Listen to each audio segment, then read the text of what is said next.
আমরা প্রিভিয়াস ক্লাসে কতটুকু পর্যন্ত দেখেছিলাম? আমরা কি ওই আর্টে দেখেছিলাম রিটার্ন টু জিরো?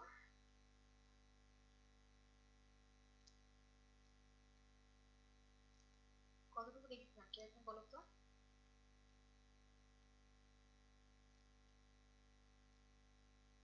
আমি এটা পড়ানো হয় নাই। এটা হচ্ছে আমাদের পোলার স্কিম। পোলার স্কিম এবং দেন আসবে আমাদের বাইপোলার স্কিম। তো পোলার টেকনিকের মধ্যে আছে আর্টে, আর্টে মানে রিটার্ন টু জিরো, আর একটা হচ্ছে ম্যানচেস্টার, আর একটা হচ্ছে বাইফেজ ম্যানচেস্টার, ডিফারেনশিয়াল ম্যানচেস্টার বা বাইফেজ ম্যানচেস্টার। তো এখানে দেখো যে রিটার্ন টু জিরো এখানে কি হচ্ছে, আমাদের কিন্তু কোডিং স্কিমগুলোর মধ্যে পার্থক্য কোথায় বলো তো? ওরা অ্যাকচুয়ালি তোমার জিরো বিটটাকে একভাবে ডিফাইন করতেছে, ওয়ান বিটটাকে অন্যভাবে, তাই না? এটাই পার্থক্য, আর তো কোনো পার্থক্য নেই। এখন জিরোকে একভাবে ডিফাইন করতেছে বা এনকোড করতেছে, ওয়ানকে অন্যভাবে এনকোড করতেছে, এটা কেন করতেছে? সিগন্যাল রেট, বিট রেট, এই দুটোকে ঠিকঠাক মতো রাখার জন্য।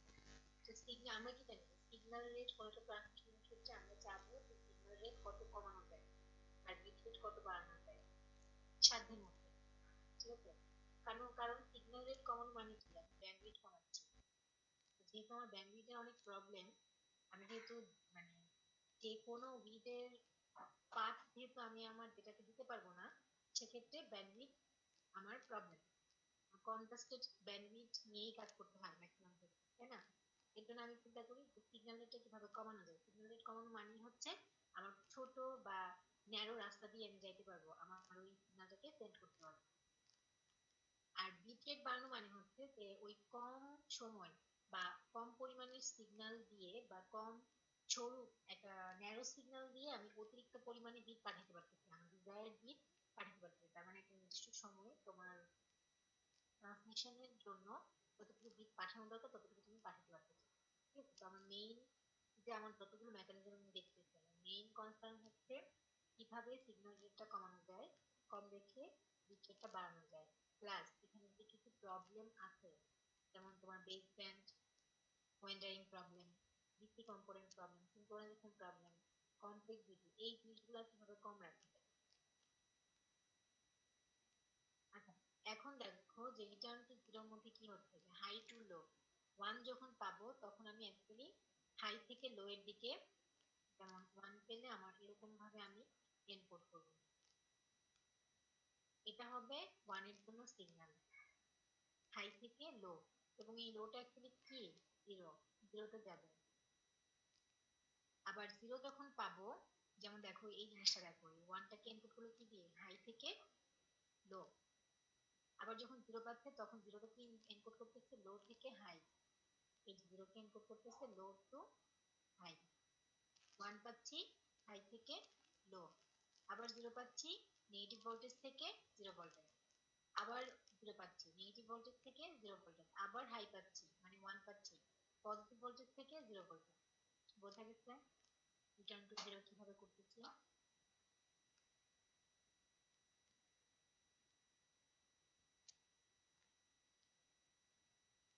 জি ম্যাম।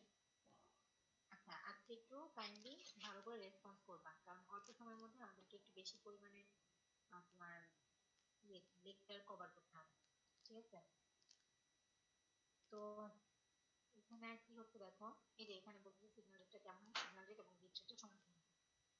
হ্যাঁ, আর এখানে কেন সিগন্যাল রেটটা বেশি হচ্ছে, সিগন্যালটা বিট রেট দেখো, এনার্জি এনার্জি আই এই সব কিছুর ক্ষেত্রে কিন্তু আমরা সিগন্যাল রেটটা করতেছিলাম, বিট রেটের অর্ধেক পাচ্ছিলাম। বিট রেট যে পরিমাণে পাঠাতে পারতেছিলাম সিগন্যাল রেট তার অর্ধেক করে ফেলতে পারতেছিলাম। কিন্তু এখন কিন্তু আমি সিগন্যাল রেট এবং বিট রেটটা সমান পাচ্ছি, এটা কি ভালো না খারাপ? ভালো তো ম্যাম। কেন ভালো হবে, কারণ সিগন্যাল রেট মানে কি, আমার ব্যান্ডউইথটা তো বেড়ে যাচ্ছে। আমি তো চাই যে সিগন্যাল রেটটা কমায় তারপর আমার বিট রেটটা কত বাড়ানো যায়, এটা আমার দরকার। এখন দেখো সিগন্যাল রেট এবং বিট রেট সমান, তার মানে কি, আমি একটা বিট পাঠাইলে একটা সিগন্যাল পাঠাতে হবে, দুটা বিট পাঠাইলে দুটা সিগন্যাল পাঠাতে হবে, ব্যাপারটা এরকম হচ্ছে না কাইন্ড অফ? আমার কিন্তু ব্যান্ডউইথ কি, বিট যতগুলো পাঠাবো তুমি তার সমান সমান ব্যান্ডউইথ লাগবে। তো এটা তো ভালো হচ্ছে না, এনার্জির তুলনায় কিন্তু এটাই হচ্ছে আমার ড্রব্যাক, আর এর ক্ষেত্রে ড্রব্যাক কিন্তু এটাই। আর দেখো এখানে কাহিনী কি হচ্ছে, এখানে কিন্তু টোটাল তোমার তিনটা সিগন্যাল রেট লাগতেছে যে কোনো একটা বিটকে ডিফাইন করার জন্য। একটা বিটকে ডিফাইন করার জন্য কিন্তু দুটা করে সিগন্যাল লাগতেছে, তাই না? কারণ কি লেভেল বাড়তেছে না? দেখো এটা একটা লেভেল, এটা একটা লেভেল, এটা একটা লেভেল। নর্মালি এর আগেগুলোতে কি ছিল, লেভেল সংখ্যা কম ছিল। দেখো এটা একটা লেভেল ছিল, এটা একটা সিগন্যাল লেভেল ছিল, কিন্তু আর দের ক্ষেত্রে সিগন্যাল লেভেল কিন্তু তিনটা। হুম, সিগন্যাল লেভেলটা কিন্তু সিগন্যাল রেটের সাথে রিলেটেড। আচ্ছা, এখন আর দিয়ে দেখলে আর দের অনেকগুলো সুবিধা আছে, অনেকগুলো মানে ম্যাক্সিমামটার সুবিধা, কিন্তু একটা অসুবিধাই তার পুরো অসুবিধাগুলোরে ইয়ে করে দিছে।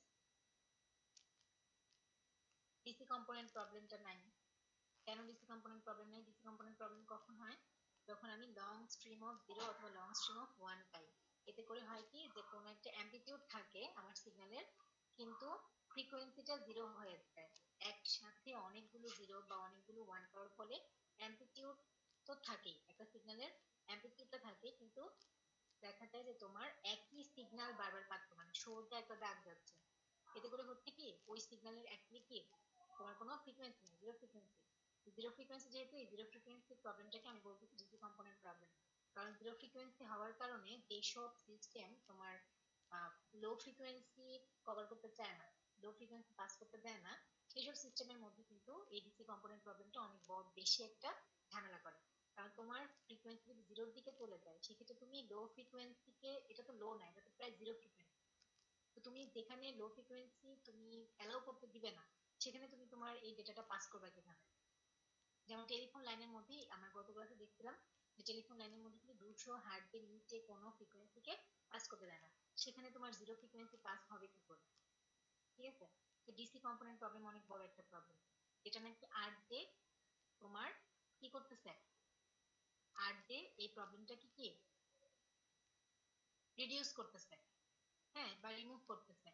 কিন্তু আবার কি হচ্ছে দেখো, প্লাস আরেকটা অ্যাডভান্টেজ হচ্ছে তোমার কম না, এখানে অ্যাডভান্টেজ, হ্যাঁ, দেখো সেলফ সিনক্রোনাইজেশন আসছে তার, মানে কি, যে সেন্ডার সাইড থেকে তুমি যা পাঠাচ্ছ রিসিভার এন্ডে কি যতটা সিনক্রোনাইজ নাও থাকে, সেটা কি রিসিভার এন্ডে রিসিভার সেটাকে আস্তে আস্তে নিজের মতো করে সিনক্রোনাইজ করে নেবে। এতে করে তোমার ভুলভাল বা মানে এই ডেটা তুমি পাঠাচ্ছ, ডেটার মধ্যে কি রিসিভার এন্ডে দেওয়ার পরে ওয়ান কে জিরো বা জিরো কে ওয়ান ধরে নেওয়ার পসিবিলিটি কম হবে, যেহেতু সে সিনক্রোনাইজ থাকবে। তোমার বিটের মধ্যে যে পিরিয়ড গুলা বা বিটের মধ্যে বিটগুলোর মধ্যে যেই একটা নির্দিষ্ট টাইম পিরিয়ড থাকে, ডিউরেশন থাকে, বিট ডিউরেশন গুলো তুমি সেন্ডার থেকে যা পাঠাচ্ছ রিসিভার তাই নিচ্ছে। এতে করে কি 101 পাঠাইলে সেটা 010 হয়ে যাওয়ার পসিবিলিটি। আর এখানে প্রবলেম আরেকটা দেখো, যে পোলারিটি প্রবলেম এখন হয়। ধরো যদি ওয়্যারের পোলারিটি চেঞ্জ হয়ে যায়, সেক্ষেত্রে কিন্তু কি হচ্ছে, আর যে কিন্তু এমন কোনো মেকানিজম ইউজ করতেছে না যে সে জিরো কে জিরো বলেই চিন্তা করতেছে, ওয়ান কে ওয়ান বলেই চিন্তা করতেছে। কারণ পোলারিটি যদি চেঞ্জ হয়ে যায়, তখন কি জিরো সব জিরোকে সে ওয়ান হিসেবে নিবে, সব ওয়ান কে সে জিরো হিসেবে নিবে। এতে করে আমার মেসেজটা টোটালি চেঞ্জ হয়ে যাবে। এটাকে কম্পেনসেট করার মতো কোনো কিছু আর দের মধ্যে নাই। আরেকটা ডিসঅ্যাডভান্টেজ হচ্ছে তোমার কমপ্লিট। কারণ দেখো আমি বললাম যে লেভেল সংখ্যা বাড়তেছে, লেভেল সংখ্যা বাড়া মানে কি, সিগন্যাল রেট বাড়া, সিগন্যাল রেট বাড়া মানে কি, যে তোমার সিস্টেমটা বেশি কমপ্লেক্স হয়ে যাবে, ব্যান্ডউইথ বেশি লাগবে। ঠিক আছে, এই কমপ্লেক্সিটি হচ্ছে আর্জের একটা বড় ডিসঅ্যাডভান্টেজ। আচ্ছা, এই যে এখানে বললো যে ডেটার ব্যান্ডউইথ দরকার, যেটা আমি তোমাদেরকে প্রথমেই বললাম, সিগন্যালের জন্য ব্যান্ডউইথ তোমার বেশি লাগবে, আর লেভেল বাড়ার জন্য আমার সার্কিটটা কমপ্লেক্স হয়ে গেছে। আর এর মানে পজিটিভ দিকগুলো কি, ডিসি কম্পোনেন্ট প্রবলেম থাকবে না, এবং তার সেলফ সিনক্রোনাইজেশন থাকবে। আচ্ছা, এখন আসতেছে আমাদের ম্যানচেস্টার। ম্যানচেস্টার এবং ডিফারেনশিয়াল ম্যানচেস্টার, এটা একটু খেয়াল করবা যে ম্যানচেস্টারের ক্ষেত্রে কি হচ্ছে, যখন ওয়ান পাচ্ছে তখন লো টু হাই। ঠিক আছে, ওয়ান পাচ্ছে মানে হচ্ছে এইটা সে এনকোড করবে, আর জিরো পাচ্ছে মানে হচ্ছে হাই টু লো। ঠিক আছে, এখন দেখো আর দের ক্ষেত্রেও কিন্তু আমি low to high, high to low use করছিলাম, কিন্তু ম্যানচেস্টার কেন ডিফারেন্ট? কারণ দেখো যে আমার আর যে কিন্তু সরাসরি জিরোতে চলে আসতেছিল না, জিরোর জন্য সে কি করতেছিল, লো থেকে হাই এ যে যাচ্ছিল সে জিরোতে চলে যাচ্ছিল, আবার ওয়ান এর জন্য হাই থেকে লোতে যে যাচ্ছিল জিরোতে চলে যাচ্ছিল। এতে করে তার কি হচ্ছিল, তিনটা করে সিগন্যাল লেভেল হয়ে গেছিল। কিন্তু ম্যানচেস্টার কিন্তু তা করতেছে না, ম্যানচেস্টার কিন্তু বিটের মাঝখানে কি জিরোতে ব্যাক করতেছে না, সে সরাসরি বিটের মাঝখানে তার ট্রানজিশন হচ্ছে, একবার ট্রানজিশন হচ্ছে একটা বিটের মাঝখানে, কিন্তু সে সরাসরি জিরোতে রিটার্ন করতেছে না, সে পজিটিভ থেকে নেগেটিভ ভোল্টেজে চলে যাচ্ছে, আবার নেগেটিভ থেকে সে পজিটিভ ভোল্টেজে আসতেছে। একটা বিটের জন্য আমি পজিটিভ থেকে নেগেটিভ থেকে পজিটিভ ভোল্টেজে যাচ্ছি, আরেকটা বিটের জন্য আমি পজিটিভ থেকে নেগেটিভ ভোল্টেজের দিকে যাচ্ছি, কিন্তু জিরোতে আমি কোনো ট্রানজিশন করতেছি না। জিরোতে ট্রানজিশন না করার ফলে আমার কিন্তু একটা লেভেল কমে যাচ্ছে, ঠিক আছে? তো এর জন্য আমার যেখানে আট এর মধ্যে তিনটা লেভেল দরকার, এখানে কিন্তু ম্যানুফ্যাকচারের মধ্যে দুটা লেভেল দরকার। স্কিল সে আট এর প্রবলেম গুলো কিন্তু সলভ করতেছে, আট দিয়েও বিটের মাঝখানে ট্রানজিশন করতেছে, ম্যানুফ্যাকচারও বিটের মাঝখানে ট্রানজিশন করতেছে। তো বিটের মাঝখানে ট্রানজিশন করার ফলে হচ্ছে কি, যে লং সিকোয়েন্স অফ জিরো যদি সে পায়, সেক্ষেত্রে কি একই জিনিস কি সে বারবার দেখাবে? সে কিন্তু বিটের মাঝখানে মাঝখানে ট্রানজিশন ঠিকই করে দেবে। হ্যাঁ, এমন প্রবলেমটা কিন্তু হবে না, ধরো যে এটা জিরো, এবার জিরো পাইলো, জিরো পাইলো, জিরো পাইলো, জিরো পাইলো, জিরো পাইলো, জিরো, সে কন্টিনিউয়াসলি জিরোতে চলতেছে, এরকম কিন্তু হবে না। সে যতবারই জিরো পাবে ততবারই কিন্তু তার এমন একটা সিগন্যাল হবে, তাই না? তাই কি না? তার জি মানে ম্যাম। লং জিরোর জন্য প্রবলেমটা কিন্তু সে পাচ্ছে না। আর দের যে সুবিধা ছিল এখানেও কিন্তু সেই সুবিধা, ডিসি কম্পোনেন্ট প্রবলেম পাবে না, কারণ ফ্রিকোয়েন্সি কখনো জিরোতে যাবে না। আচ্ছা, ডিসি কম্পোনেন্ট প্রবলেমটা পাইতে পারে, দেখি একটু। আচ্ছা হ্যাঁ, ডিসি কম্পোনেন্ট প্রবলেম পাচ্ছে না কারণ তোমার ফ্রিকোয়েন্সি জিরোতে যাচ্ছে না। বেজ লাইন ওয়ান্ডারিং নাই, কারণ কি, এই যে একটু আগে বললাম যে লং ফ্রিকোয়েন্সি জিরোর জন্য সে একটা লাইন পাচ্ছে না। আচ্ছা, আর ডিফারেনশিয়ালটা কি? ডিফারেনশিয়ালটা ওয়ান যখন পাবে তখন চেঞ্জ হবে সিগন্যাল, জিরো যখন পাবে তখন কোনো চেঞ্জ হবে না সিগন্যালে। এখানে এক্সট্রা করে বলে দেয় নাই জিরোর জন্য তুমি কি হিসেবে এনকোড করবা, ওয়ানের জন্য তুমি কি হিসেবে এনকোড করবা। যেমন এখানে বলে দিছিল যে ওয়ান পেলে আমি নেগেটিভ ভোল্টেজ থেকে পজিটিভ ভোল্টেজের দিকে যাবো, যে লো থেকে হাই এর দিকে যাবো, নেগেটিভ ভোল্টেজ থেকে পজিটিভ ভোল্টেজের দিকে যাবো। আর জিরো পেলে কি হবে, পজিটিভ ভোল্টেজ থেকে নেগেটিভ ভোল্টেজের দিকে যাবো। কিন্তু এখানে কিন্তু এক্সট্রা করে তোমার বলে দেয় নাই যে ওয়ান পেলে তুমি নেগেটিভ থেকে পজিটিভ দিকে যাবা, নাকি জিরো পেলে তুমি পজিটিভ থেকে নেগেটিভ দিকে যাবা। শুধু বলছে ওয়ান পেলে তুমি যেই অবস্থানে ছিলা সেই অবস্থান থেকে তোমার চেঞ্জ আসবে, আর জিরো পেলে তুমি যে অবস্থানে ছিলা সেই অবস্থানেই চলতে থাকবে, মানে যেই সিগনালে তুমি ছিলা সেই সিগন্যালই তোমার কন্টিনিউ হতে থাকবে। ওয়ান পেলে যে সিগন্যালে ছিলা সেই সিগন্যালটা চেঞ্জ হয়ে অল্টারনেট সিগন্যাল হয়ে যাবে। দেখো ডিফারেন্সিয়াল ম্যাথডটা, ধরো যে এই আমার সিগন্যালটা এভাবে চলতেছে, ঠিক আছে? এখন জিরো পাইছে, জিরো পাওয়ার কারণে সেই সিগন্যাল এভাবেই চলতেছে, পরের ধাপটা কি ওয়ান পেল, তাই না? সিগন্যাল কিন্তু এটা মানে আমার ডিজিটাল যেটা কিন্তু এটা, এটার উপর বেস করে নিচেরটা দেখো, ডিফারেন্সিয়াল ম্যাথডটা দেখো। ওয়ান পেলো, ওয়ান পাওয়ার কারণে কি হলো, যে সিগন্যাল চলতেছিল সেই সিগন্যালটা অল্টারনেট হয়ে যাবে, উল্টে যাবে, চেঞ্জ, ঠিক আছে? তো এটা চলতেছিল এইভাবে, এখন ওয়ান পাওয়ার কারণে সে উল্টে গেছে। আবার দেখো জিরো পেয়ে গেছে, তো জিরো পাওয়ার কারণে কি, আমার সিগন্যাল কি ছিল, কোনো চেঞ্জ হবে না, এটা ছিল আমার সিগন্যাল, এই সিগন্যালটা চলতেছিল, তার মানে জিরোতে কি হবে, আবার এই সিগন্যালই চলতে থাকবে। এরপরটাও জিরো পেলো, সে তো চেঞ্জ হবে না, সে এই সিগন্যালই চলতে থাকবে। আবার পরটা ওয়ান পেলো, এখন কিন্তু সে চেঞ্জ হয়ে যাবে, তাই না? সিগন্যালটা চেঞ্জ হয়ে গেল, আবার ওয়ান পেলো, আবার তার সিগন্যালটা চেঞ্জ হয়ে গেল। এটা কি বোঝা গেছে? ম্যানচেস্টার আর ডিফারেন্সিয়াল ম্যানচেস্টারটা কি বোঝা গেছে? একটু ভালো করে দেখো।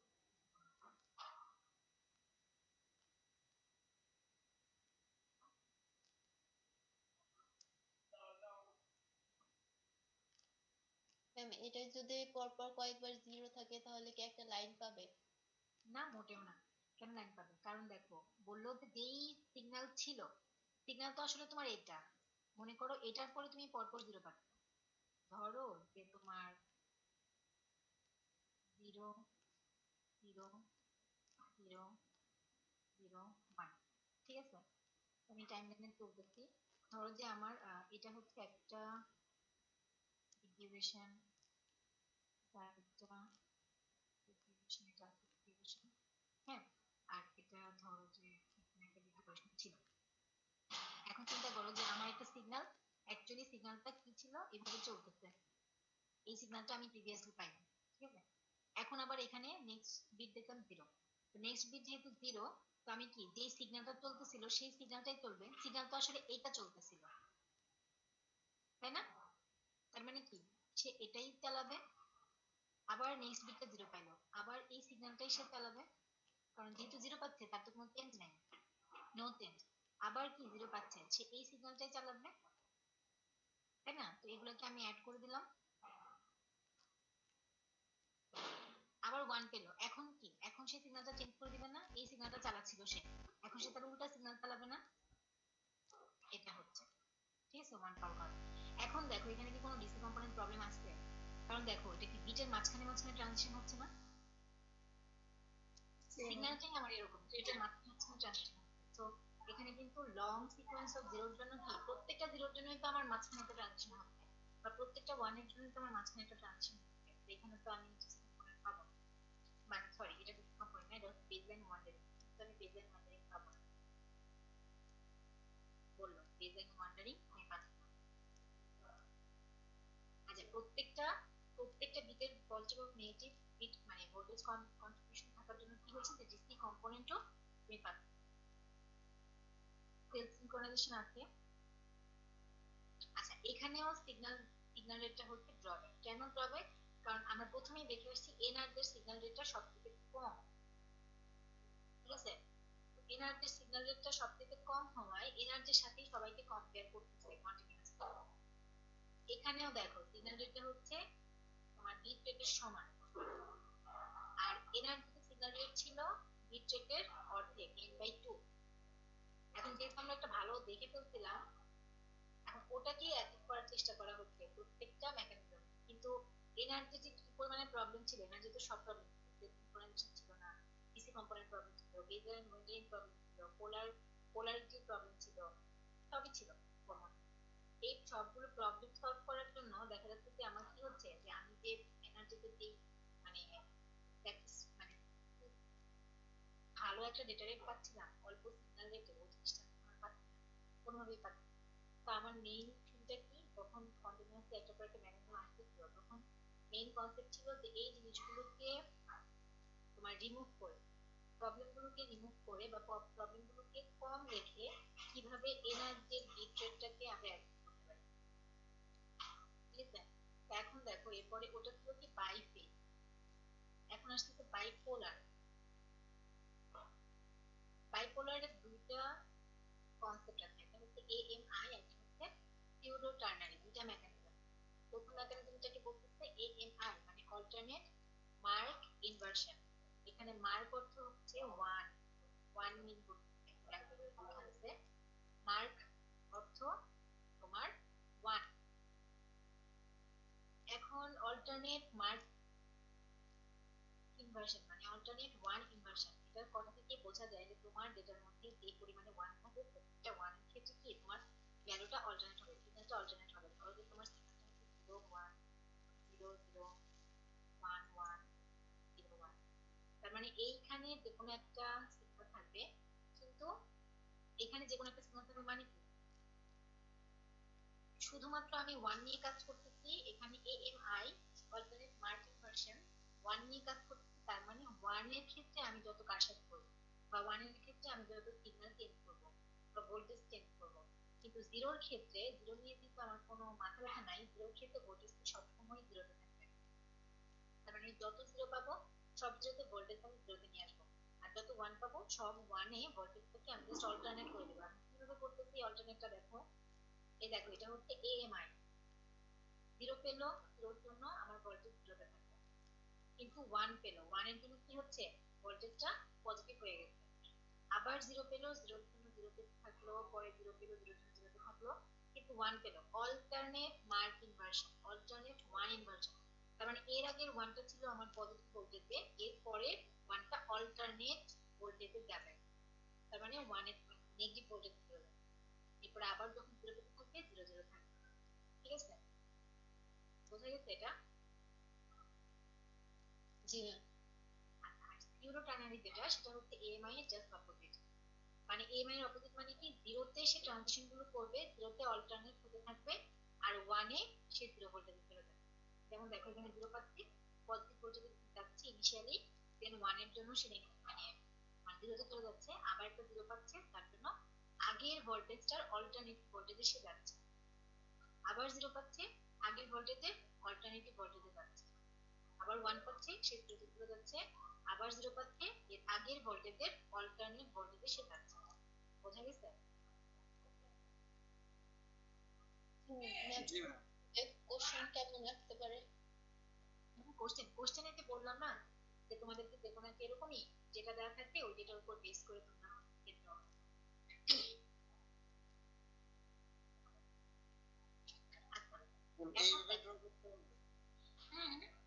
তোমার তো নিয়ম, আমি তো তোমাদেরকে এই জিনিসগুলো বোঝাচ্ছি কেন, এটা কখন কি হচ্ছে না হচ্ছে এটা বোঝার কি দরকার। কারণ হচ্ছে তোমাকে যখন ডিফারেন্ট ডেটা দেওয়া হচ্ছে তখন যেন তুমি ডিফারেন্ট ডেটার জন্য তুমি যেন এগুলা রাখতে পারো ড্র করতে পারো। কারণ তুমি যদি জানো গ্রাফটাও দেওয়া লাগবে। গ্রাফ কোনটা? এটা? হ্যাঁ, তোমাদেরকে যদি অ্যানালাইসিস করতে বলা হয় না একদম যে তুমি তোমাকে যে এটা তো এই গ্রাফটা তো এই ডেটার জন্য দেওয়া হচ্ছে, ঠিক আছে? এখন তোমার ডেটার জন্য তুমি হয়তো বা গ্রাফটা আঁকতে পারবে না, কিন্তু অ্যানালাইসিস যদি করতে বলা হয় সেক্ষেত্রে তুমি অ্যানালাইসিস তো করতে পারবে, কারণ তুমি তো জানো যে কোনটার মধ্যে কোন প্রবলেমটা ক্রিয়েট হয়, কোন মেকানিজমের মধ্যে কোন প্রবলেমটা ক্রিয়েট হয়। এটা তো তোমার ডেটার জন্য চেঞ্জ হয়ে যাবে না, তাই না? এএমআই যে প্রবলেমটা ফেস করে সেটা সকল ধরনের ডেটার জন্যই সেম প্রবলেম ফেস করবে। যেমন এএমআই এর নরমালি কি সিগন্যাল রেট কি তোমার ডেটা রেটের অর্ধেক, তাই না? তো সিগন্যাল রেট যদি ডেটা রেটের অর্ধেক হয় তার মানে কি এখানে দেখো এসে আমি কিন্তু এনার যে বিট রেটটা সেটা কিন্তু অ্যাচিভ করতে পারলাম, তাই না? তো এএমআই কিন্তু এদিক থেকে ভালো। তো তুমি যদি তোমার মানে তোমাকে যদি একটা ইন্ডিভিজুয়াল বা ডিফারেন্ট একটা ডেটা দেওয়া হয় সেটার জন্য কি ফর্মুলা চেঞ্জ হয়ে যাবে, সেটার জন্য কি তোমার সিগন্যাল রেটটা কি তোমার ইয়ে হয়ে যাবে, মানে বিট রেটের সমান হয়ে যাবে? না ম্যাম। হ্যাঁ বলো। আচ্ছা, এরপরে দেখো যে এখানে অ্যানালাইসিস করছে বাইপোলার এনকোডিং এ কি কি সমস্যাগুলো থাকে কি কি থাকে না। এখানে বলতেছে যে অল্টারনেটিভ এনার্জির সমান সে সিগন্যাল রেট ডেভেলপ করতে পারলো। তারপরে কি হচ্ছে কোনো ডিসি কম্পোনেন্ট প্রবলেম থাকতেছে না। তারপরে হচ্ছে তোমার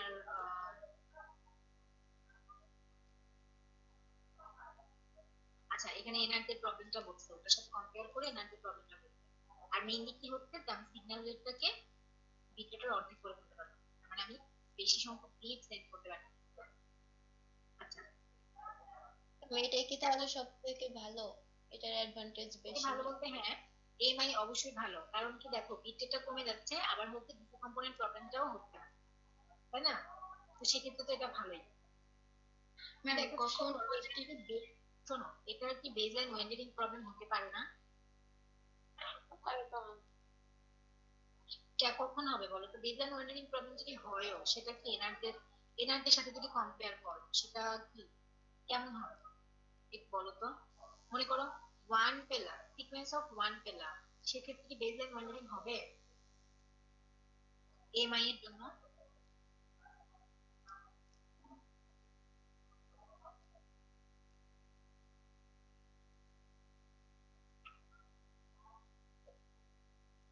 এএমআই তে বেজলাইন ওয়ান্ডারিং কোন বিটটার জন্য ফলো করবে, মানে কোন বিটটার জন্য আমি বেজলাইন প্রবলেমে পড়বো বলো তো? জিরোর জন্য। জিরোর জন্য পড়বো, ওয়ান এর জন্য কিন্তু পড়বো না, কারণ ওয়ান কি ভোল্টেজ তো অল্টারনেট করতেছে। তুমি পরপর যত কনসিকিউটিভ ওয়ানই পাও না কেন ভোল্টেজ তো অল্টারনেট করতেছে, প্রবলেম হবে আমার জিরোর জন্য। আচ্ছা দেখো এখানে কিন্তু আরেকটা কথা বলতে যে ডিসি কম্পোনেন্ট প্রবলেমটা কেন তবে পাচ্ছি না, আমি বেসলাইন ওয়েন্ডারিং পাচ্ছি লং সিকোয়েন্স অফ জিরোর জন্য, তবে ডিসি কম্পোনেন্ট কেন পাচ্ছি না? কারণ আমরা তো জানি যে ডিসি কম্পোনেন্টের ক্ষেত্রে সেমটা নিয়ে ঘটে, যে সেম লাইন পাওয়ার জন্য কি হচ্ছে তোমার ফ্রিকোয়েন্সিটা জিরো হয়ে যাচ্ছে, তাই না? কারণ হচ্ছে যে আমার কিন্তু জিরো কনজিকিউটিভ জিরোর জন্য আমি অ্যাকচুয়ালি কি পাচ্ছি জিরো ভোল্টেজের মধ্যে একটা লাইন পাচ্ছি। তো জিরো ভোল্টেজের লাইন পাওয়া মানে কি ওই সিগন্যালটার অ্যামপ্লিটিউড কি জিরো, তাই না? Amplitude zero. তো কোন সিগন্যালের অ্যামপ্লিটিউড যদি জিরো থাকে তবে তার ফ্রিকোয়েন্সি কাউন্ট হয়। ফ্রিকোয়েন্সিটা জিরো কখন কাউন্ট করবো? যখন অ্যামপ্লিটিউডটা এই জায়গায় হয়তো ছিল এবং এভাবে যাচ্ছে কন্টিনিউয়াস, তো অ্যামপ্লিটিউড আসছে এই সিগন্যালটা কিন্তু একটা অ্যামপ্লিটিউড পাচ্ছে কিন্তু ফ্রিকোয়েন্সিটা একদম জিরো হয়ে গেছে, এখানে কোনো ফ্রিকোয়েন্সি পাচ্ছি না। সেটা হচ্ছে ডিসি কম্পোনেন্ট প্রবলেম। কিন্তু যেই সিগন্যালের অ্যামপ্লিটিউডও নাই সেই সিগন্যালের তো আমি ফ্রিকোয়েন্সি কাউন্ট করবো না। দ্যাটস ওয়াই আমি বলবো যে ডিসি কম্পোনেন্ট প্রবলেমটা নাই, বাট বেসলাইন ওয়ান্ডারিং এখনো এক্সিস্ট করে জিরোর জন্য, লং সিকোয়েন্স অফ জিরোর জন্য এখন এক্সিস্ট করে।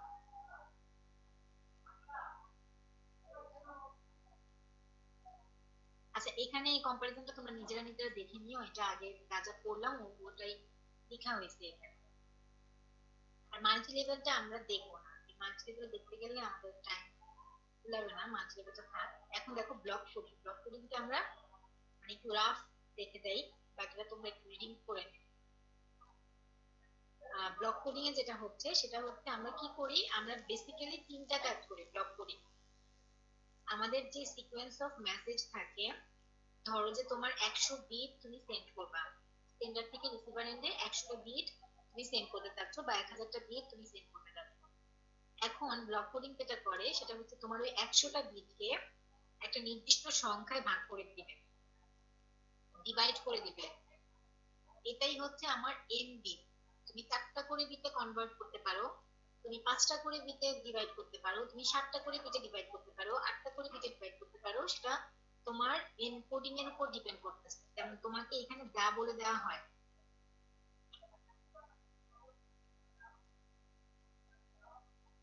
তুমি যদি এমবি বাই এন এটা পারফর্ম করবা, তাই না? তার মানে এন এমবি বিট, এখানে যদি বলা হয় 2বি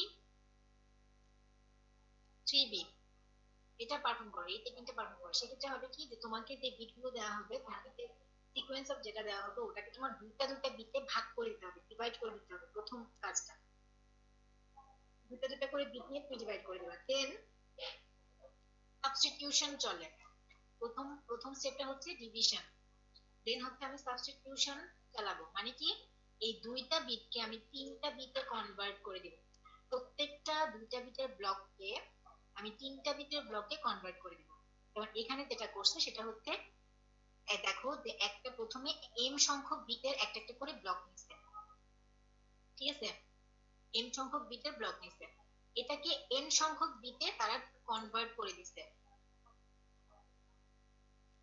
এন সংখ্যক বিটে কনভার্ট করেছে। এবং লাস্ট স্টেপটা হচ্ছে এই যে আমি কনভার্ট করলাম, এক একটা ছোট ছোট ব্লকে ভাগ করলাম, ব্লকগুলোকে ধরো যে 4টা বিটের ব্লককে 5টা বিটের ব্লকে কনভার্ট করে দিলাম, দেন এই কনভার্ট করার পরে যে গ্রুপগুলো আমি পাইছি ওই গ্রুপগুলোকে একসাথে কম্বাইন করব, একসাথে করে ফেলবো, একসাথে করে দেন হচ্ছে স্ট্রিমটাকে পাঠাবো।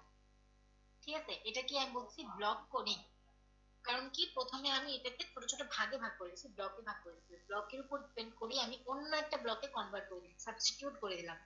4টা ব্লকের 4টা বিটের ব্লকে আমি 5টা বিটের ব্লকে কনভার্ট করে দিলাম, 7টা বিটের ব্লকে আমি 10টা বিটের ব্লকে কনভার্ট করে দিলাম, দেন ওটাকে আমি একসাথে কম্বাইন করে ফেলবো। ওই গ্রুপগুলোকে খুলে খুলে, ধরো যে খামের ভেতর ছিল ওগুলোকে খুলে খুলে আমি একসাথে কম্বাইন করে দেন আমি সেন্টার দিয়ে সেন্ড করব। এখন দেখো 4বি বাই 5বি যদি আমি হিসাব করতে চাই, কি হচ্ছে, প্রথমে 4টা করে বিটকে গ্রুপিং করব, দেন ওই 4টা বিটকে প্রতি 4টা বিটকে আমি 5টা বিটে কনভার্ট করে দেব। এখন প্রতি 4টা বিটকে যে আমি 5টা বিটে কনভার্ট করব সেটা কিভাবে করব, তোমরা আমাকে বলো যে 4টা করে বিট যদি আমি নেই, এই 4টা বিটের কম্বিনেশন কয়টা হইতে পারে? 4টা ডিফারেন্ট বিটকে কম্বাইন করে আমি কতগুলো কম্বিনেশন পেতে পারি? 0 1 এর 16। 16টা ম্যাম। 16টা কম্বিনেশন পেতে পারি, কিন্তু যদি 5টা বিটকে নেই সেক্ষেত্রে কয়টা কম্বিনেশন পেতে পারি? ম্যাম 16টার বেশি হবে। কতগুলো হবে? ওটা কি হবে? 32 ভেরি গুড, থ্যাংক ইউ। 32টা হবে, তাই না? তো তার মানে দেখো যে তুমি যে 4টা বিট দিয়ে করলা, মানে 4টা বিটকে যে তুমি 5টা বিট কনভার্ট করবা, এখন এই 4টা বিটের জন্য তো তুমি 0 1 কে তো তুমি 16 ভাবে কম্বাইন করতে পারো, মানে 16 ধরনের কম্বিনেশন তুমি পাইতে পারো, অনলি 16 ধরনের কম্বিনেশন। কিন্তু এইটাকে যদি তুমি 5টা বিটে কনভার্ট করবা, 5টা বিটে কনভার্ট করার সময় তো 32 ধরনের কম্বিনেশন তুমি পাইতে পারো। এখন কোন কম্বিনেশনের জন্য তুমি কোন কম্বিনেশনটাকে রাখবা, মানে কোন 4টা বিটের কোন কম্বিনেশনটাকে তুমি 5টা বিটের কোন কম্বিনেশনে কনভার্ট করবা, সেটা কি একটা চ্যালেঞ্জ না? কারণ তোমার এখানে আছে 16টা কম্বিনেশন, এখানে আছে 32টা কম্বিনেশন, তুমি কোন 16টাকে কোন 16টার সাথে কনভার্ট করবা?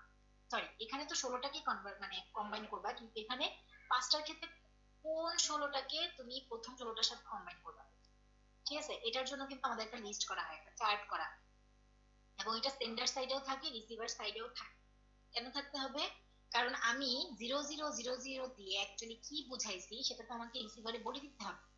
যদি আমি বলে না দেই সেক্ষেত্রে রিসিভার ডিকোড করবে কিভাবে, রিসিভার অ্যাকচুয়াল ডেটাটা বের করবে কিভাবে? সেজন্য আমি কি করতেছি, আমি এই 4টা জিরো দিয়ে অ্যাকচুয়ালি কি ডিফাইন করতেছি আমার মতো করে, ওই বিট কম্বিনেশনটা আমি পাশাপাশি লিখে দিই। এরকম করে 16টা বিট কম্বিনেশনে কি আমি পাশাপাশি লিখে দিই যে কোনটাকে কি মিন করতেছি। আর বাকি যে 16টা বাকি থাকে এখানে, এই 16টাকে আমি বিভিন্ন ধরনের কন্ট্রোল সিকোয়েন্স হিসেবে রাখতেছি। যেমন আইডল থাকবে, কখন এই সিকোয়েন্সটা পাইলে সে হল্ট করে দিবে, অথবা এই সিকোয়েন্সটা পাইলে সে আইডল থাকবে। মানে ডেলিমিটার, স্টার ডেলিমিটার, এই জিনিসগুলো এত বেশি বোঝার দরকার নেই, এগুলো হচ্ছে আরেকটু ভেতরের কনসেপ্ট। কিন্তু তুমি জাস্ট এইটুকু বুঝে নাও যে যখন আমি 4টা বিটের ডেটাকে 5টা বিটের ডেটাতে কনভার্ট করতেছি, তখন কিন্তু আমাকে একটা লিস্ট করতে হচ্ছে। লিস্ট করে ওই লিস্ট আমাকে সেন্ডারেও রাখতে হচ্ছে, রিসিভারেও পাঠাতে হচ্ছে। কেন? কারণ যখন রিসিভার এন্ড দেখবে, তুমি তো সেন্ডার থেকে কি পাচ্ছ, সে ফর এক্সাম্পল তুমি অ্যাকচুয়ালি এই ডেটাটা পাঠাতে চাচ্ছ, ঠিক আছে, এই ডেটাটা পাঠাতে চাচ্ছ। এখন 4টা করে তুমি ভাগ করবা। তো তুমি এই 4টাকে একটা ব্লক করলা, আবার এই 4টাকে একটা ব্লক করলা, হ্যাঁ, এদেরকে কি করবা, 5টা কনভার্ট করে দিবা। ঠিক আছে, তো আমি যদি এই লিস্টটা ইউজ করি, সেক্ষেত্রে দেখো যে 0001 এটাকে আমি কিসে কনভার্ট করব, 01001, তাই না? এই 5টা বিটে কনভার্ট করবো 010001। আবার 0000 এই 4টা বিটকে আমি 4টা 10 এটাতে কনভার্ট করে দিব, 1 2 3 4 0। ঠিক আছে, এটাতে কনভার্ট করলাম। এরপরের স্টেপটা আমার কি, এই 5টা বিট এবং এই 5টা বিটকে আমি কম্বাইন করব, তার মানে 10টা বিট। এই যে কম্বাইন করার ফলে আমার কি হচ্ছে,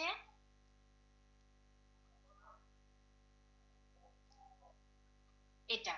তার মানে দেখো, সেন্ডার কিন্তু পাঠাতে চাচ্ছিল এই বিট কম্বিনেশন, তাই না, 8টা বিট কম্বিনেশন, কিন্তু অ্যাকচুয়ালি পাঠাবে কি, ব্লক কোডিং করার ফলে আমার কিন্তু 8টা বিট হয়ে গেল 10টা বিট, এবং এটাকে আমি চ্যানেলের ভেতর দিয়ে পাঠাচ্ছি। পাঠানোর ফলে কি হচ্ছে, আমার কোথায় যাচ্ছি, রিসিভার এন্ডে যাচ্ছি। এখন রিসিভার এন্ড কি রিসিভ করবে, এই মেসেজটা রিসিভ করবে। তুমি যা পাঠাইলা তা কি অ্যাকচুয়ালি এটা ছিল, তোমার সেন্ডার যা লিখছিল তা কি অ্যাকচুয়ালি এটা ছিল? তো রিসিভার এন্ডে যাওয়ার পরে সে যে এই জিনিসটা পাইলো, এই জিনিসটা তো তাকে ডিকোড করতে হবে না, আবার তাকে তো বুঝতে হবে যে এই 5টা ভ্যালু মানে অ্যাকচুয়ালি 4টা বিট, এই 5টা বিট মানে অ্যাকচুয়ালি 4টা বিট, এবং এই 5টা বিট মানে অ্যাকচুয়ালি কোন 4টা বিট, কারণ 4টা বিটের তো 16টা কম্বিনেশন আছে, কোন 4টা বিটকে সে ধরবে। আবার এই 5টা বিটের মিনিং হিসেবে সে কোন 4টা বিটকে ধরবে, এটা তো তার জানতে হবে। দ্যাট মিন্স এই লিস্টটা রিসিভার এন্ডেও থাকতে হবে। তখন রিসিভার কি করবে, আবার এই 5টা করে ভাগ করে দিবে, ভাগ করে দেওয়ার ফলে সে দেখবে যে প্রথম এই কম্বিনেশনের জন্য কি আসে, 01001, এটার জন্য এর এগেইনস্টে কোন 4টা বিট আছে। দেখো 01001 এর এগেইনস্টে কি 0001 আছে, তার মানে 0001 এ সে ডিকোড করে দিবে। আবার সে দেখবে যে 1110 এর এগেইনস্টে কোন 4টা বিটের কম্বিনেশন পাচ্ছি ইস্ট থেকে, এই যে 1110 এর এগেইনস্টে আমি এই 4টা বিটের কম্বিনেশন পাচ্ছি, তখন সে এটাকে 000 তে কনভার্ট করে দিবে। তার মানে কি, আমি যা পাঠাইছিলাম এখন কি রিসিভার তাই পাইলো না? যে তো এভাবে অ্যাকচুয়ালি আমার ব্লক কোডিংটা কাজ করতেছে। ঠিক আছে, এখন তুমি 4B 5B ইউজ করো, বা 7B 8B ইউজ করো, বা 12B 19B ইউজ করো, এভাবেই অ্যাকচুয়ালি আমার ব্লক কোডিংটা কাজ করতেছে। ঠিক আছে, আচ্ছা স্ক্র্যাম্বলিংও আমরা দেখবো না, স্ক্র্যাম্বলিংও দেখবো না। এটা যদি তোমরা চাও, তোমরা কিন্তু নিজেরা দেখে নিলেই বুঝতে পারবা, কারণ এগুলা জাস্ট কিছুই না, আমরা যে এনআরজি পড়লাম আরজি পড়লাম ওরকম স্কিম। 000 BB 0 BB অ্যাকচুয়ালি বিটাকে একভাবে কোড করতেছে, জিরো গুলাকে একভাবে ভোল্টেজ, আবার তোমার বিতে গেলে অল্টারনেট হয়ে যাচ্ছে। এই জিনিসগুলো তোমরা জাস্ট বইটাতে যদি পড়ে নাও, নিজেদের ইন্টারেস্টের জন্য দেখলেই বুঝতে পারবা এইচ জেড এস বলতে কি বোঝায় এবং এটা কিভাবে এনকোড করতে, জাস্ট একটা ডিফারেন্ট এনকোডিং টেকনিক, আর কিছু না। 0 কে একভাবে এনকোড করবে, 1 কে একভাবে এনকোড করবে, HEB3। এগুলো একটু তোমরা নিজেরা হোমওয়ার্ক তোমরা নিজেরা দেখে নিবা। আচ্ছা, এখন আসতেছে আমাদের অ্যানালগ টু ডিজিটাল কনভার্সন। এতক্ষণ আমরা যা করতেছিলাম তাই অ্যাকচুয়ালি কি ছিল, ডিজিটাল থেকে ডিজিটাল কনভার্সন। মানে আমাদের ডিজিটাল বিট দেওয়া থাকতো, ডিজিটাল যেটা দেওয়া থাকতো ওখান থেকে আমি কি করতাম, ডিজিটাল সিগন্যালে কনভার্ট করতাম। কিন্তু এখন কি আছে, তোমার অ্যানালগ ডেটা দেওয়া আছে, ওই অ্যানালগ ডেটা থেকে তুমি ডিজিটালে কনভার্ট করবা। তো অ্যানালগ ডেটা যদি দেওয়া থাকে সরাসরি, তো তুমি যে 2 3 4 5 এগুলা থেকে তো সরাসরি কোনো ডিজিটাল মানে সিগন্যাল তো তুমি ক্রিয়েট করতে পারবে না। তাহলে কি করতে হবে, অ্যানালগ ডেটাটাকে তোমাকে ডিজিটাল ডেটাতে কনভার্ট করতে হবে। ডিজিটাল ডেটাকে দেন আমি, আমার তো অনেক স্কিম আছে ওগুলা ইউজ করে ইজিলি আমি কি করতে পারবো, ডিজিটাল সিগন্যালে কনভার্ট করে দিতে পারবো। তো আমার মেইন চ্যালেঞ্জ কি, অ্যানালগ ডিজিটাল কনভার্সনের মধ্যে মেইন চ্যালেঞ্জ হচ্ছে অ্যানালগ থেকে ডিজিটাল ডেটা পাওয়া। কিভাবে আমি একটা অ্যানালগ ডেটাকে একটা কন্টিনিউয়াস ডেটা থেকে কিভাবে আমি কি পাবো, একটা ডিজিটাল ডেটা পাবো, 0101 এর সিকোয়েন্স পাবো।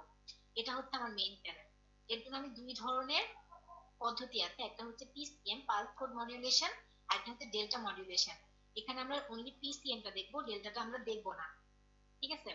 তো পালস কোড মডুলেশন যেটা, সেটা কিভাবে কাজ করে, এটা অ্যাকচুয়ালি তোমার স্যাম্পলিং করে করে কাজ করে। তিনটা স্টেপ আছে, প্রথম স্টেপটা হচ্ছে স্যাম্পলিং, দেন কোয়ান্টাইজেশন, দেন হচ্ছে এনকোডিং। ফার্স্টে তুমি স্যাম্পলিং করবা, দেন ওই স্যাম্পলিং এর এগেইনস্টে তোমার ডিফারেন্ট ডিফারেন্ট ভ্যালু বসাবা, দেন ওই ভ্যালুগুলোর এগেইনস্টে কি তুমি 01 বিট কে কম্বাইন করতে পারবা বা বিটে কনভার্ট করতে পারবা। আমরা একটু দেখি যে এটা কিভাবে কাজ করতেছে। দেখো তোমার ইয়েটা ফিগারটা এখন হয়তো ভালো বুঝবা না, একটু পরে বুঝবা, যখন সিস্টেমটার পদ্ধতিটা আমরা দেখবো ভালো করে তখন বুঝবা। অ্যানালগ থেকে কি হচ্ছে, এনকোডারে যাচ্ছে, সিস্টেম এনকোডারে যাচ্ছে। এনকোডারের ইনপুট কি, একটা অ্যানালগ সিগন্যাল, আর আউটপুট হচ্ছে একটা ডিজিটাল ডেটা। এই অ্যানালগ সিগন্যালটাকে ইনপুট দেওয়ার ফলে এনকোডারের ভেতরে কিছু কাজ হচ্ছে, তো কাজ হওয়ার ফলে আমি এখানে ডিজিটাল ডেটা পাচ্ছি। কাজগুলো কি হচ্ছে, ফার্স্টে আমার ডেটাটাকে স্যাম্পলিং হচ্ছে, মানে সিগন্যালটাকে আমি স্যাম্পলিং করতেছি, দেন কোয়ান্টাইজিং করতেছি, দেন এনকোডিং করতেছি। এই ধাপগুলো একটু মনে রাখতে হবে, ঠিক আছে? শুধু পরীক্ষায় লেখার জন্য না, তোমাদের বেসিক নলেজের জন্য মনে রাখতে হবে। যে কোনো জায়গায় যে কোনো ভাবে ইন্টারভিউ যে কোনো জায়গায় তোমরা এই ধরনের কোশ্চেন ফেস করতে পারো। পিসিএম এর স্টেপ গুলো কি, সিম্পল স্টেপ, স্যাম্পলিং, কোয়ান্টাইজিং, এনকোডিং। আচ্ছা, স্যাম্পলিং কি করতেছে দেখো। স্যাম্পলিং হচ্ছে তোমার তোমার অ্যানালগ সিগন্যালটা থাকবে, ওই সিগন্যালটাকে একটা নির্দিষ্ট পিরিয়ড পরে পরে আমি পয়েন্ট আউট করব, এটাই হচ্ছে আমার স্যাম্পলিং। মনে করো টিএস, এটা একটা নির্দিষ্ট সেকেন্ড, হইতে পারে 2 মিলি সেকেন্ড, হইতে পারে 5 মিলি সেকেন্ড, হইতে পারে 8 মিলি সেকেন্ড, বা যে কোনো একটা টাইম, ঠিক আছে? ওটা তুমি তোমার ইয়ের মধ্যে এনকোডারের মধ্যে ওটা সেট করে দেওয়া থাকবে।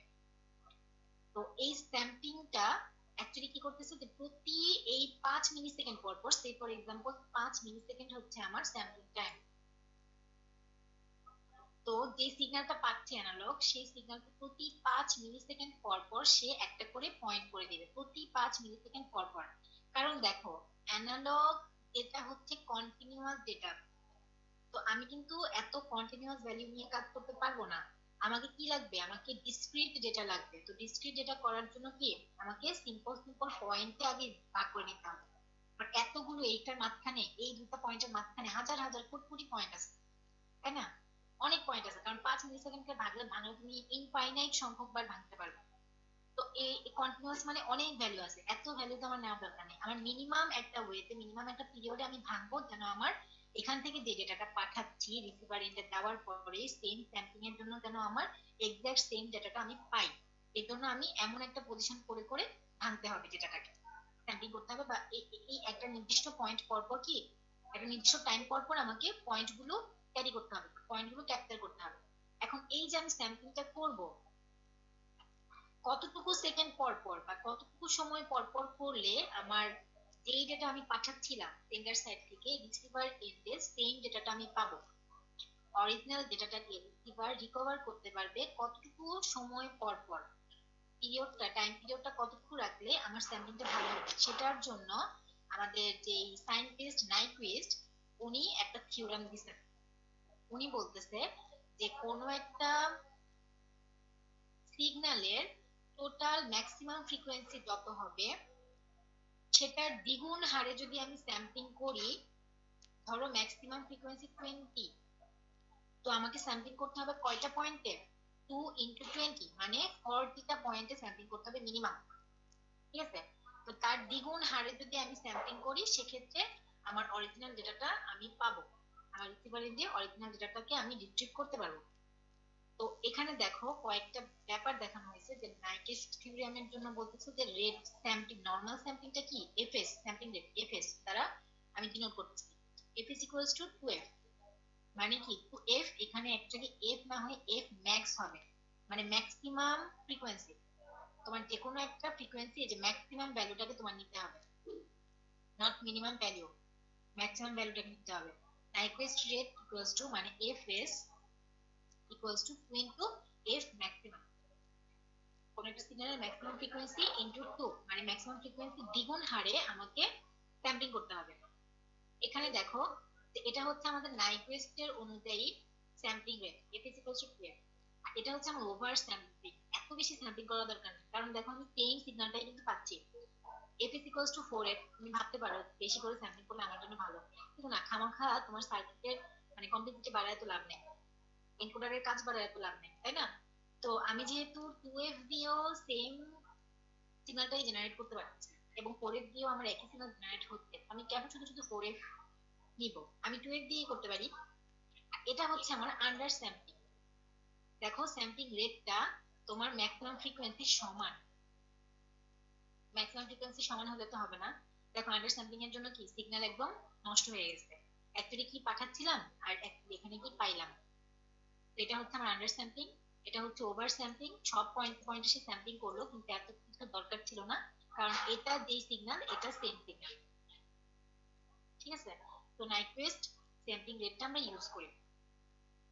এটাও কিন্তু কাইন্ড অফ খুব ইম্পর্টেন্ট একটা কোর্স, যে আমরা যে পাস কোড মডুলেশন করি, বা পাস কোড মডুলেশন তোমাকে হয়তো বা ইন্ডিকেট করে কেউ নাও বলতে পারে, নরমালি বলতে পারে যে আমরা যে অ্যানালগ থেকে ডিজিটাল যেটাতে ট্রান্সফার করি, এটার জন্য আমরা মানে স্যাম্পলিং করার সময় কি ধরনের, কিভাবে বুঝবো যে আমি কয়টা পয়েন্টে স্যাম্পলিং করবো, স্যাম্পলিং রেটটা কি হবে সেটা আমি কিভাবে বুঝবো। তো আনসার হচ্ছে যে আমি নাইকুয়েস্ট থিওরেম থেকে বুঝবো, কারণ ম্যাক্সিমাম যে ফ্রিকোয়েন্সি তার দ্বিগুণ হারে যদি আমি স্যাম্পলিং করি তাইলেই আমার কাজ হয়ে যাবে, অরিজিনাল সিগন্যালটাকে আমি এক্সপারেন্টে রিট্রিভ করতে পারবো। আচ্ছা, এখন আসতেছে, ওটা ছিল আমার স্যাম্পলিং এর ঘটনা, স্যাম্পলিং করা হয়ে গেল। আচ্ছা, স্যাম্পলিং পর্যন্ত কারো কোনো প্রবলেম আছে?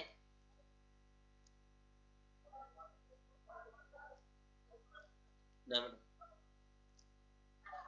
এখন আসতেছে আমার কোয়ান্টাইজেশন। কোয়ান্টাইজেশনটা একটু ঝামেলা, মানে ঝামেলা বলতে বুঝলে ঝামেলা নাই। যেমন দেখো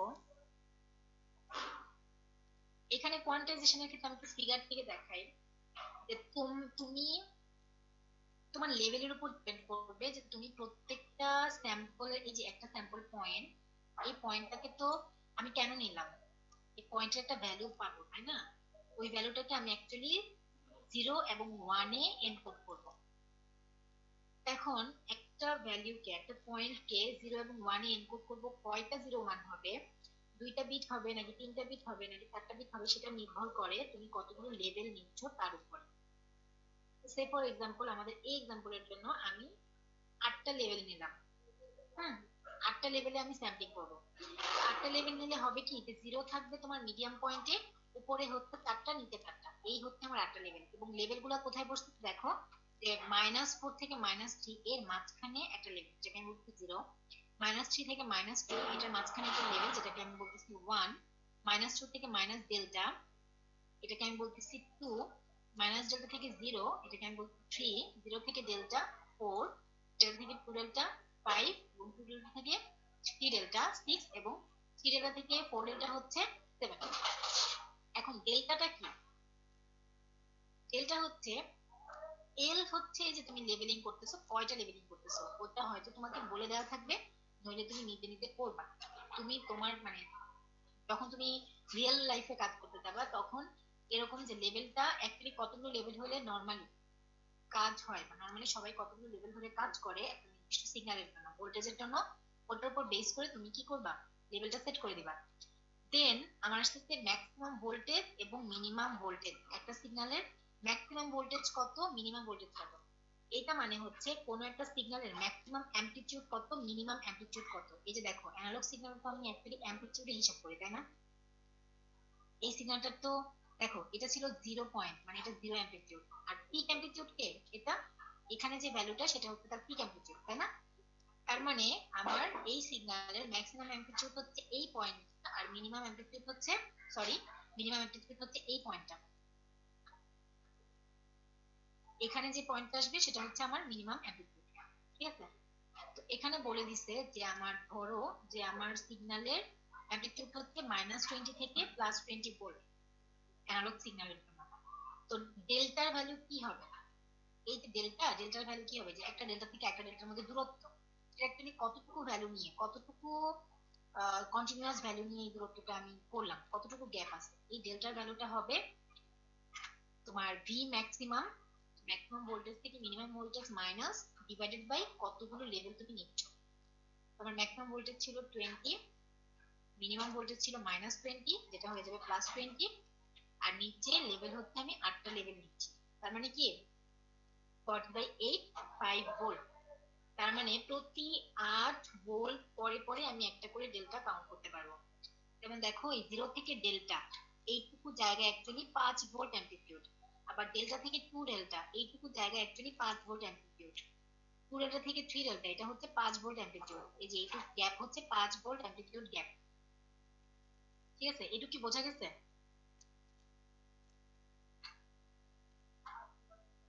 জি ম্যাডাম। জি ম্যাম। এখন দেখো বলতেছে যে নরমালাইজড অ্যাম্পলিটিউডটা স্যাম্পলিং করার ফলে আমি তো কয়েকটা পয়েন্ট পাইছি, তাই না? এই পয়েন্টগুলোর অ্যাম্পলিটিউড অ্যাকচুয়ালি কি কি ছিল? এখানে ধরো পাইলাম 6.1, এখানে পাইলাম কি 5.7.5।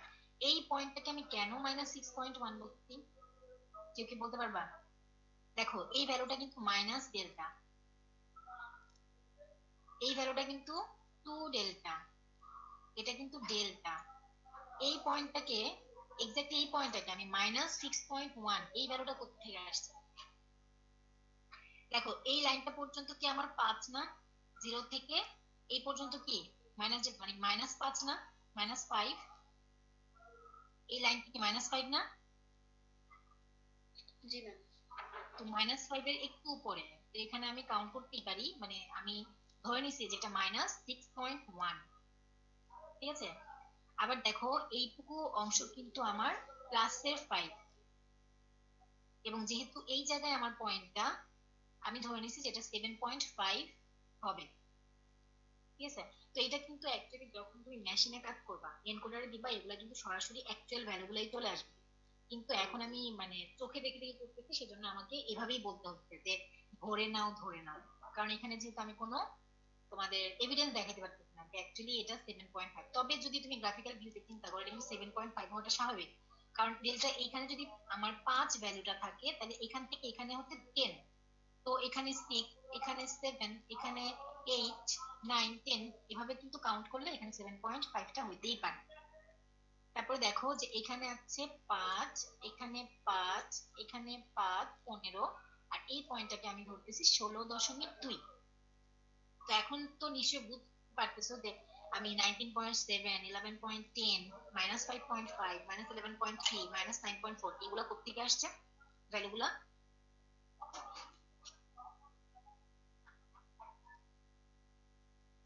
এই পয়েন্টের ভ্যালুগুলো কোথেকে আসছে বোঝা গেছে? আমার কি এই সাইডের ভ্যালুগুলোর উপর ডিপেন্ড করে করে আমি বসাচ্ছি? ঠিক আছে, এখানে কি কোনো কনফিউশন আছে? হ্যালো? হ্যাঁ ম্যাম, বুঝতে পারছি। আচ্ছা, এরপরে দেখো যে এটাই ছিল আমার নরমালাইজড প্যাম ভ্যালু, -1.22, -1.5, 3.24 এখান থেকে। আচ্ছা, এখানে একটা জিনিস চিন্তা করো যে তোমার এটা কোথেকে আসছিল জানো? 1.22। আচ্ছা, এইখানে দেখো যে নরমালাইজ প্যাম ভ্যালু মানে হচ্ছে তোমার এই ভ্যালুটাকে 0 থেকে এই মাইনাস ডেল্টা পর্যন্ত এইটুকু এটাকে নরমালাইজ করছে। নরমালাইজ করা মানে তোমার আমরা কি জানি ম্যাক্সিমামের সাথে মিনিমাম ডিভাইডেড বাই এই টাইপের একটা গড়ের ব্যাপারটা চলে আসে। ঠিক আছে, তো গড়ের ব্যাপারটা যখন আসে তখন আমি এক্সাক্ট তোমার ফর্মুলাটা বলতে পারবো না, কিন্তু মানে এখন বলতে পারতেছি না, কিন্তু নরমালাইজ করার ফলে এটা দেখো 1.2, এইটুকু অংশ হচ্ছে আমার এক, যদি আমি গ্যাপ ধরি 1, এটা আমার একটা গ্যাপিং। হ্যাঁ, আর এটা হচ্ছে তোমার এই যে কিছু উপরের কিছু পোর্শন রেখে আমি পয়েন্টটা আছে এটাকে আমি 0.22 ধরে নিলাম। তো এটা অ্যাকচুয়ালি নরমালাইজ করলে কিভাবে করা হইতো নরমালাইজটা তোমার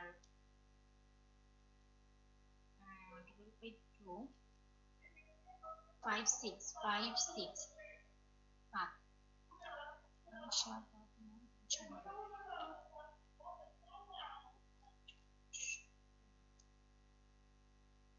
5 plus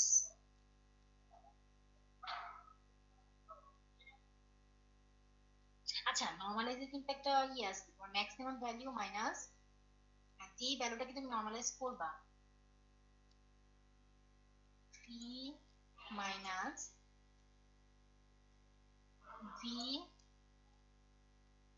মিনিমাম। আমার মনে পড়ছে এটা সূত্রটা, আমার ভি ম্যাক্স মাইনাস ভি মিন গুণ এখানে আসে রেঞ্জ। এখন দেখো একটা সমস্যা হচ্ছে, এখানে কিন্তু আমাদেরকে রেঞ্জ বলে দেওয়া হয়নি, তো আমরা জানি না এটা কোন রেঞ্জে। আমি ধরে নিই এটা 0 থেকে 1 এই রেঞ্জের মধ্যে পড়তেছে। না, 0 থেকে 1 রেঞ্জে করার কথা না, কারণ 0 থেকে 1 রেঞ্জে করলে, আচ্ছা রেঞ্জটা এখানে বলে দেওয়া নাই, দ্যাটস ওয়াই আমি তোমাদেরকে এক্স্যাক্টলি মানে বের করে দেখাতে পারবো না যে এটা নর্মালাইজ ভ্যালুটা কোথা থেকে আসছে। কারণ দেখো যে আমরা নর্মালাইজিং করি, নর্মালি হচ্ছে তোমার যেই ভ্যালুটাকে নর্মালাইজ করতে চাই, ধরো যে আমি -6.1 কে নর্মালাইজ করতে চাচ্ছি, তো 6.1 মাইনাস মিনিমাম নাম্বারটা, মিনিমাম নাম্বার কে 0, তাই না? আবার ম্যাক্সিমাম মাইনাস মিনিমাম, ম্যাক্সিমাম কে 19.7, এটা থেকে তোমার 0টা মাইনাস হবে, তারপর গুণ হিসেবে আসবে তোমার এই রেঞ্জটাতে আমি তাকে নর্মালাইজ করতে চাই। এখন তারা অ্যাকচুয়ালি কোন রেঞ্জে নর্মালাইজ করছে সেটা আসলে বোঝার উপায় নেই, কারণ দেখো এখানে 3ও আসতেছে, তোমার 1 - 1 আসতেছে, আবার 3ও আসতেছে। এখানে আমি বুঝতেছি না যে কোন রেঞ্জে ওরা নর্মালাইজ করছে, কিন্তু নর্মালাইজিং এর ফর্মুলাটা আসলে এটাই। তোমার এখানে রেঞ্জ থাকে যে 0 থেকে 5 এর মধ্যে তুমি করতেছো, অথবা 0 থেকে 10 এর মধ্যে তুমি করতেছো, অথবা 0 থেকে 20 এর মধ্যে করতেছো, বা -1 থেকে +1 এর মধ্যে নর্মালাইজ করতেছো, তোমাকে নর্মালাইজ করা যায়। তো এইটা নর্মালি আমরা ওই ফিগার দেখেও মোটামুটি বলতে পারি যে এখানে কি আসতে পারে। যেমন এখানে তোমার এই এই তোমার এই পয়েন্টটা হচ্ছে সেকেন্ড যেই তোমার ঘরটা, সেকেন্ড যে ব্লকটা, ওই ব্লকের মাঝ বরাবর। তার মানে আমি একটা পাচ্ছি, 1 পাচ্ছি, এবং পাশাপাশি 0.5 পাচ্ছি, তো এটা দেখো 1.5 প্লাসের দিকে, আর এটা মাইনাসের দিকে পাচ্ছিলাম বলে এটা ছিল -1.2। আবার এখানে কি হতে পারে নর্মালাইজ ফ্যাক্টর, এটা এই ব্লকটার জন্য 1, এই ব্লকটার জন্য 1, এই ব্লকটার জন্য 1 3, আর এটা কি 2.2 আসবে, তার মানে 3.2 পেতে পারি, তাই না? দেখো এখানে 3.2 পাচ্ছে। আবার এখানে কি আছে 1 2 3, আর এটা কি 0.7, তো এখানে দেখো 3.7 বা একটু বেশি পাইছে। হ্যাঁ, এরকম করে করে কিন্তু তারা কি নর্মালাইজ ফ্যাক্টরটা বের করে ফেলবে। আর নর্মালাইজ কোয়ান্টাইজ ভ্যালু হচ্ছে কি, অ্যাকচুয়ালি তুমি মাঝ বরাবর মানে যে কোনো ব্লকের মাঝ বরাবরের অংশটাকে তুমি কাউন্ট করতেছো। কোয়ান্টাইজ ভ্যালুর ক্ষেত্রে যে কোনো ব্লকের মাঝ বরাবর অংশকে কাউন্ট করতেছো। যেমন এখানে তুমি পাইছিলা -1.22, এটা অ্যাকচুয়াল নর্মালাইজ কোয়ান্টাইজ ভ্যালু হবে -1.5। আবার এখানে পাচ্ছিলা 1.5, এখানে 1.5, ঠিক আছে। এখানে পাচ্ছিলা 3.24, এটা অ্যাকচুয়ালি হবে 3.5 কোয়ান্টাইজ ভ্যালুর ক্ষেত্রে। আবার 3.94, এটাও হবে 3.5, যেহেতু মাঝ বরাবর আমি ভ্যালুগুলো নিব।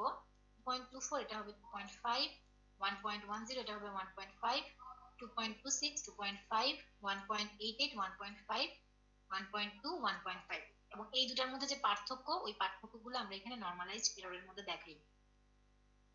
ঠিক আছে, তো এগুলা এগুলা যেমন তখন এগুলো হচ্ছে আমাদের মেশিনারি কাজকর্ম, মেশিনারি করে, কিন্তু মেইন যে জিনিসটা তোমাদের বোঝা দরকার সেটা হচ্ছে কোয়ান্টাইজড কোড, এবং এই কোডটাকে আমি কিভাবে ওয়ার্ডে এনকোড করলাম। কারণ কোয়ান্টাইজড কোড কেন 2 আসলো, কারণ দেখো -1.50 যেখান থেকে আমি পাইলাম, কোথা থেকে পাইলাম 6.1 থেকে পাইলাম না, এটাই তো আমার প্রথম ভ্যালু, এবং এটা কোন লেভেলে আছে দেখো তো, 2 লেভেলে আছে না, সেকেন্ড লেভেলে। সেকেন্ড লেভেলে, সেজন্য আমার এখানে ভ্যালুটা আসছে 2। আবার দেখো যে এই যে 7.5, এটা অ্যাকচুয়ালি 5 লেভেলে আছে, এর জন্য আমার 7.5 সেকেন্ড স্যাম্পলিং এর জন্য আসতেছে 5। আবার থার্ড স্যাম্পলিং পয়েন্ট যেটা, সেটা অ্যাকচুয়ালি কি লেভেল 7 এ পড়তেছে, এর জন্য এটাকে আমি কি পাচ্ছি 7। আবার ফোর্থটাও স্যাম্পলিংটাও 7 এ পড়তেছে, সিক্স স্যাম্পলিংটা হচ্ছে, সরি ফিফথ স্যাম্পলিংটা হচ্ছে 6 এ পড়তেছে, এরকম করে করে কি আমি লেভেল গুলাকে কাউন্ট করতেছি। আবার এটা মনে রাখতে হবে যে লেভেল কিন্তু তোমার কি মাঝ বরাবর কাউন্ট করতে হবে, ডেল্টা এবং ডেল্টা, দুইটা ডেল্টার মাঝ বরাবরের অংশটা কিন্তু একটা লেভেল। এবং তাদের মাঝখানের যে অংশটা, যেমন 0 এবং 1 লেভেলের মাঝখানের যে অংশ, এই অংশের মধ্যে যদি কোনো স্যাম্পলিং তুমি পাও সেটা হবে 0। আবার 1 এবং 2 এর মাঝখান বরাবর অংশে যদি কোনো স্যাম্পলিং পাও সেটা হবে 1। 2 3 এর মাঝ বরাবর কিছু পাইলে সেটা হবে 2, এরকম করে করে। তো আমি কি করব এখন 2 কে জাস্ট, এখন যেহেতু আমি 8টা সিগন্যাল লেভেল ইউজ করলাম, তো 8টা লেভেলকে ডিফাইন করার জন্য আমার মিনিমাম কয়টা ভ্যালু লাগবে? 8টা লেভেল, তার মানে কি 7 পর্যন্ত ভ্যালু তুমি পাচ্ছ। তো 7 কে ডিফাইন করার জন্য মিনিমাম কয়টা বিট লাগবে? 3টা।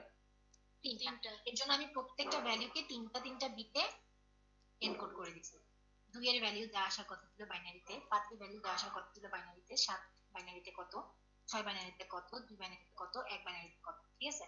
তো অ্যাকচুয়ালি তোমার এই অ্যানালগ সিগন্যালটা ছিল, সেই অ্যানালগ সিগন্যাল কি হয়ে গেল? 0 1 0 1 0 1 1 1 1 1 1 চলতে থাকবে, ঠিক আছে? এটা হচ্ছে তোমার অ্যাকচুয়াল এই অ্যানালগ সিগন্যালটা। এখানে এগুলা সব এই কথাগুলাই বলা হয়েছে, তোমরা একটু পড়ে নিও। এই যে এটাকে জাস্ট এই অ্যানালগ সিগন্যালটাকে কি করতেছে, এটাকে আবার রিকভার করতেছে। তোমার অ্যাকচুয়ালি এই অ্যানালগ সিগন্যালটা দিলে তুমি এটার যে কম্বিনেশন করে যে ডিজিটাল ভ্যালুটা পাবা, ডিজিটাল সিগন্যালের ভ্যালুটা পাবা, ওইটাই পাওয়া যাচ্ছে, ঠিক আছে?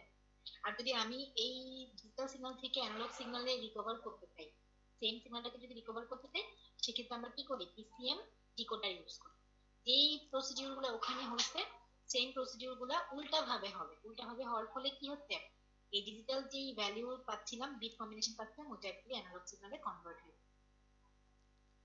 আচ্ছা, এই পর্যন্ত কোনো কনফিউশন আছে? ম্যাম এগুলি থেকে কোশ্চেন কেমনে কি হবে ম্যাডাম, কিভাবে আসতে পারে? এক্সামে জি ম্যাডাম, বা মানে কোশ্চেন কি কিরকম হইতে পারে ম্যাডাম, এগুলি মানে কিভাবে কি আসতে পারে? তোমাদের কি মানে পরীক্ষা নিয়ে অনেক টেনশন হচ্ছে, মানে এই জিনিসটা কি তুমি বুঝতে পারছো কিনা আগে সেটা বলো, যে পিসিএম জিনিসটা বুঝতে পারছো কিনা, এটা কিভাবে কাজ করছে? জি ম্যাম, মানে ম্যাডাম বলতে চাচ্ছিলাম মানে যে যদি আর কি কোশ্চেন হয় মানে কিভাবে কি হইতে পারে এর জন্য আর কি। এই যে পিসিএম ব্যাখ্যা করতে বলবে, বা যে কোনো একটা বিট কম্বিনেশন বা একটা অ্যানালগ সিগন্যাল দিয়ে বলতে, মানে তোমাকে ড্র করতে বলা হলো যে এটাকে যদি তুমি ইয়েতে কনভার্ট করো, এটাকে তুমি ডিজিটালে কনভার্ট করো, তো কি হবে?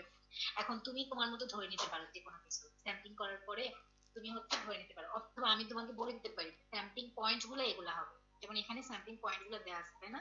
স্যাম্পলিং পয়েন্টের ভ্যালু গুলো দেওয়া আছে, আমি তোমাকে স্যাম্পলিং পয়েন্টের ভ্যালু গুলো দিয়ে দিতে পারি। তখন তুমি কি করতে পারো, এই গ্রাফের মতো করে একটু করে ড্র করে ওই পয়েন্ট দিয়ে তুমি অ্যানালগ সিগন্যালটা ড্র করতে পারো। ড্র করে এরকম কোয়ান্টাইজ করে তুমি ওই ভ্যালুগুলো বসাতে পারো। ওটা কি বসাতে পারবা?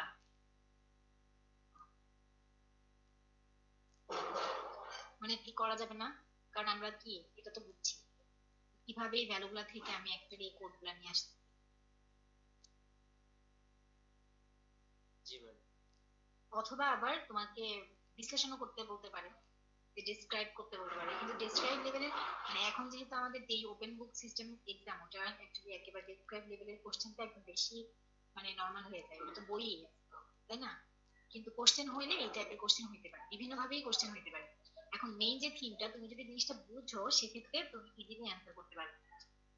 এখন এমন না যে তোমাকে একদম টু দা পয়েন্টে তাই হতে হবে, মেশিনে যা ক্যালকুলেট করতে তোমাকে তাই ক্যালকুলেট করতে হবে। তুমি যা লিখতেছো তা যদি তুমি নিজের মতো করে ব্যাখ্যা করতে পারো, তুমি যদি বুঝাইতে পারো, আর আমি যদি বুঝি যে তুমি অ্যাকচুয়ালি যা বুঝছো তা সঠিক বুঝছো, হয়তো তোমার ভ্যালু গুলা কিছুটা আপ ডাউন হইতে পারে, কিন্তু তুমি যা বুঝছো কনসেপ্টটা ঠিক আছে, তা আমি কি তোমাকে মানে আমাকে তো তোমাকে মার্কস দিতেই হবে, তাই না? আচ্ছা তোমরা বলো তো, মানে অনেস্টলি বলো তো, যে নেটওয়ার্কিং কি তোমাদের ভালো লাগতেছে না? মানে ডেটা কমিউনিকেশন এর সাবজেক্ট তোমাদের ভালো লাগতেছে না, ইন্টারেস্ট লাগে না? কিভাবে আমাদের যেটাগুলো পাস করতে, মানে একটু করে জানতেছো বা জিনিসগুলো কি লাগে ইন্টারেস্টিং, মনে হয় যে নেটওয়ার্কিং সেক্টরে যাওয়া যায়? অনেক স্টুডেন্টরাই কিন্তু তোমার সিএসসি বেসড পড়াশোনা থেকে নেটওয়ার্কিং অনেক পছন্দ করে, মানে তোমার কোডিং এর চাইতে এই পড়াশোনাগুলা বা এই জিনিসগুলো অনেক পছন্দ করে। তোমাদের মধ্যে কি এমন কেউ আছো যে এই নেটওয়ার্কিং ভালো লাগছে? বুঝতে পারলে ভালো লাগে, আর না বুঝলে তখন আর ভালো লাগে না। এখন কি বুঝতে পারতেছো? মানে আমি জানি না আমি তোমাদের কতটুকু দিতে পারতেছি, বাট আমি ট্রাই করতেছি। দেখতেছো তো যে এখানে সিলেবাস অনেক বড়, মানে তোমাদের চ্যাপ্টার গুলো অনেক বড় বড়, একটা একটা জিনিসের ভেতরে এত কিছু থাকে যে আমি কিন্তু চাইলে তোমাদেরকে একটা মাত্র এই যে ট্রান্সমিশন মোড যদি পড়াই, আমি 2 ঘন্টা পড়াইতে পারবো তোমাদের, যদি ইনস এন্ড আউটস যদি আমি তোমাদেরকে বলতে চাই, ঠিক আছে? অ্যাকচুয়ালি মানে হয়তো আমারও কিছু ড্রব্যাক থেকে যেতে পারে, যে আমি তোমাদের মধ্যে ইন্টারেস্টটা লাগাইতে পারতেছি না, যে নেটওয়ার্কিং পড়াটা আসলে মজার। তো তোমরা যদি একটু কষ্ট করে বইটা ঘাটো, পরজনের বইটা অনেক সুন্দর, মানে সে খুবই সুন্দর করে লিখতে। তোমরা যদি নেটওয়ার্কিং কন্টিনিউ করতে চাও, সারা জীবন তোমাদের এই বইটা কাজে লাগবে। কম্পিউটার নেটওয়ার্ক বলো, নর্মাল ডেটা কমিউনিকেশন বলো, অ্যাডভান্স ডেটা কমিউনিকেশন বলো, সব পড়াশোনার জন্য এই নেটওয়ার্কিং এর বইটা মানে একটা মাস্টারপিস। ঠিক আছে?